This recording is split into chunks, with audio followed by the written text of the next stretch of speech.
మొదటి నుంచి కూడా కిషన్ రెడ్డి గారు బాగా యాక్టివ్ రోల్ ప్లే చేశారు. బీజేపీలో, యువ మోర్చాలో, పార్టీలో రాష్ట్ర పార్టీ ఫిరాయింపులు అట్లాంటివి మొదటి నుంచి కూడా పార్టీనే నమ్ముకొని ఉన్నారు. పార్టీలో కూడా అగ్రనాయకత్వం వరకు కూడా మంచి పేరు తెచ్చుకున్నారు.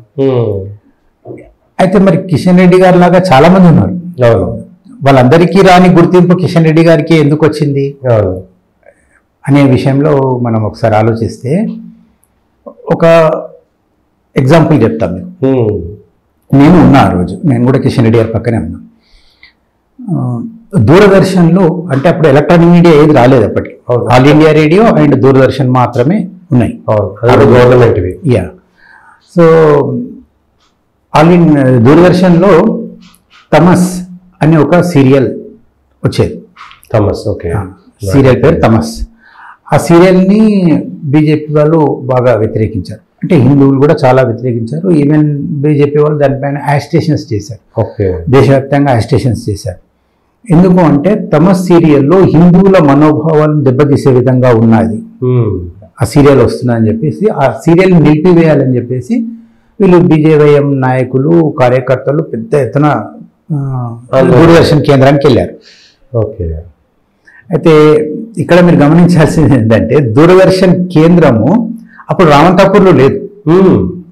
రాజ్భవన్కి సమీపంలో సోమాజిగూడలో ఉంది. Okay okay. రాజ్భవన్ దాటిన తర్వాత ఇలా కరువు ఉంది కదా, మలుపు దిగి కొంచెం ముందుకు వెళ్ళిన తర్వాత సెకండ్ లెఫ్ట్ లో పైకి వెళ్తే టాప్ లో బాగా హిల్ ప్లేస్ లో రోడ్స్ కాలేజ్ ఏదో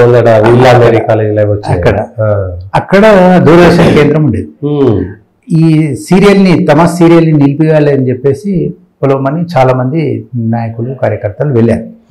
వెళ్ళినప్పుడు అక్కడ పోలీసులు బ్యారికేడ్స్ లాగా పెట్టేసి నిలబడి ఇవన్నీ రానియకుండా అడ్డుకున్నారు. బాగా తోపులాట జరుగుతా ఉన్నా తోసుకొని వెళ్ళారు.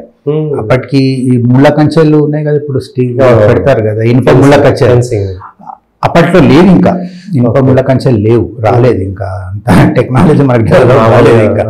మామూలుగా అందరినీ రాకుండా పోలీసులు అడ్డుకుంటున్నారు. కానీ ఈ లోపు బాగా తోసుకొని వెళ్తుంటే కిషన్ రెడ్డి గారు నాయకుడు కదా, ఇంకా చాలా ఉత్సాహంగా వెళ్తున్నప్పుడు పోలీసులు ఒక స్టేజ్లో పరిస్థితి అదుపు తప్పుతున్నదని చెప్పేసి దూరదర్శన్ లోపలికి వీళ్ళు వెళ్ళిపోయే ప్రమాదం అని చెప్పి భావించి పెద్ద ఎత్తున లాఠీచార్జ్ చేశారు. లాఠీచార్జ్ అయింది. లాఠీచార్జ్ చేసినప్పుడు కిషన్ రెడ్డి గారి పైన నేను పక్కనే ఉన్నాను.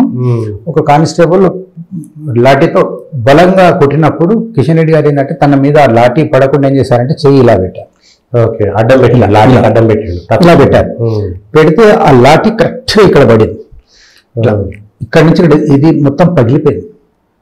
అరిచే రెండు చేతులు ఇలా పెట్టినప్పుడు ఇట్లా పగిలింది, మొత్తం పగిలి ఎప్పుడో ఇట్లా బ్లడ్ వచ్చేసింది బాగా. అసలే కిషన్ రెడ్డి గారు ఎలా ఉంటారు, కొంచెం సున్నితంగా ఉంటారు, రెడ్డిగా ఉంటారు. ఇట్లా పగిలి మొత్తం బీభత్సమే. ఇంకా వెంటనే అతన్ని హాస్పిటల్ తీసుకుపోయిండ్రు. తర్వాత మొత్తం బ్యాండేజ్ చేసేసి బీభత్సయం. అయితే ఇక నెక్స్ట్ డే మళ్ళీ వెంకయ్య నాయుడు గారు వీళ్ళంతా ప్రెస్ కాన్ఫరెన్స్ పెట్టి కిషన్ రెడ్డి గారిని కూడా పక్కన కూర్చోబెట్టుకొని ఇంత పెద్దగా లాఠీచార్జ్ చేశారు, మేము అడిగింది ఏంటి, ఒక సీరియల్ని ఆపేయమని అడిగాము కదా, పోలీసులు దౌర్జన్యం చేశారు, లాఠీచార్జ్ చేశారని చెప్పి చేతులు ఇట్లా ఇదైపోయినాయి అని చెప్పేసి చూపించారు. అప్పటి నుంచి కిషన్ రెడ్డి గారు అని బాగా నోటెడ్ అయ్యారు ఆయన. ఓకే. అప్పుడు అక్కడి నుంచి ఆ తమస్ సీరియల్ నుంచి కిషన్ రెడ్డి గారి పాపులారిటీ పెరిగింది, పేరు రావడం మొదలైంది. పేరు కార్యకర్తల్లో, ప్రజల్లో, కార్యకర్తలు కూడా పేరు వచ్చింది. సో అప్పటి వరకు కిషన్ రెడ్డి గారు సాధారణ కార్యకర్త, అంతకుముందు సాధారణ, అప్పటి నుంచి నాయకత్వంలోకి వచ్చేసి గుర్తింపు వెంటనే ఇంకా దాని ఇమేజ్ దాన్ని అలాగే ఆయన ఇంకా పెంచుకుంటూ ఇవాళ ఇంత స్థాయికి వచ్చేసాడు. ఒక చిన్న సంఘటన ఒక రాజకీయ నాయకుడి జీవితాన్ని ఎట్లా మలుపు తిప్పింది అండి. అంటే పార్టీలో గుర్తింపు వచ్చింది, ప్రజల్లో గుర్తింపు వచ్చింది. అవును.